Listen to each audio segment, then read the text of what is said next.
Keluhan dan aduan yang disampaikan masyarakat kepada Komisi 2 DPRD Kabupaten Badung segera ditanggapi dengan menggelar sidak. Sidak Komisi 2 DPRD Kabupaten Badung diawali dari melihat pembangunan Hotel Aron di Jalan Blambangan Kute, di mana dari aduan masyarakat pembangunan hotel diduga melanggar sempadan Sungai Tukad Mati. Turun hari ini ke sini bahwa itu ada laporan dari masyarakat setempat, baik tokoh-tokoh masyarakat, bahwa proyek ini ada terindikasi ada pelanggaran sempadan sungai.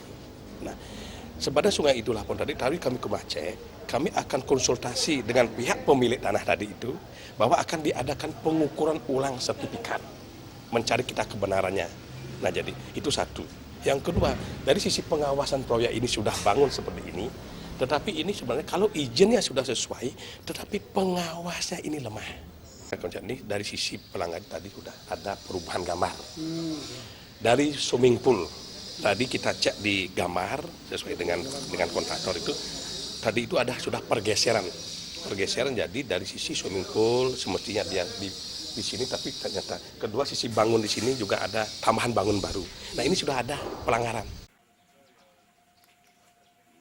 Sidak dilanjutkan menuju Hotel Balihai di kawasan Pantai Jerman yang disinyalir mencaplok ruang publik di tepi Pantai Jerman.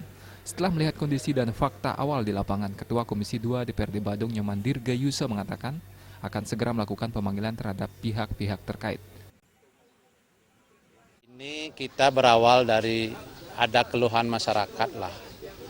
Saya tidak bilang pencaplokan pantai terlalu ekstrim kalau bahasanya seperti itu. Jadi diduga oleh masyarakat ada wilayah publik, space publik yang secara fisik dikuasai dengan dibuktikan bahwa lahan itu ditanami, dikelola, belum ada bangunan. Kita ingin tahu dari dekat kalau ada space publik yang oleh para pihak, apakah itu pemilik hotel, investor, kita ingin mengetahui dari dekat kalau itu benar adanya seperti itu, kita akan melakukan langkah-langkah.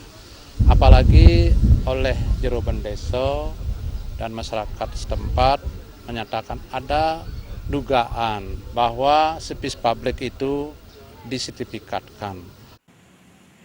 Kemudian sidak dilanjutkan menuju Jalan Bypass Gusti Ngurah Rai, di mana masyarakat mengeluhkan tidak adanya tempat untuk memutar balik arah, di mana seluruh median jalan tertutup dan masyarakat menuntut agar akses jalan dibuka kembali. Purnama dan Winata, Bali TV.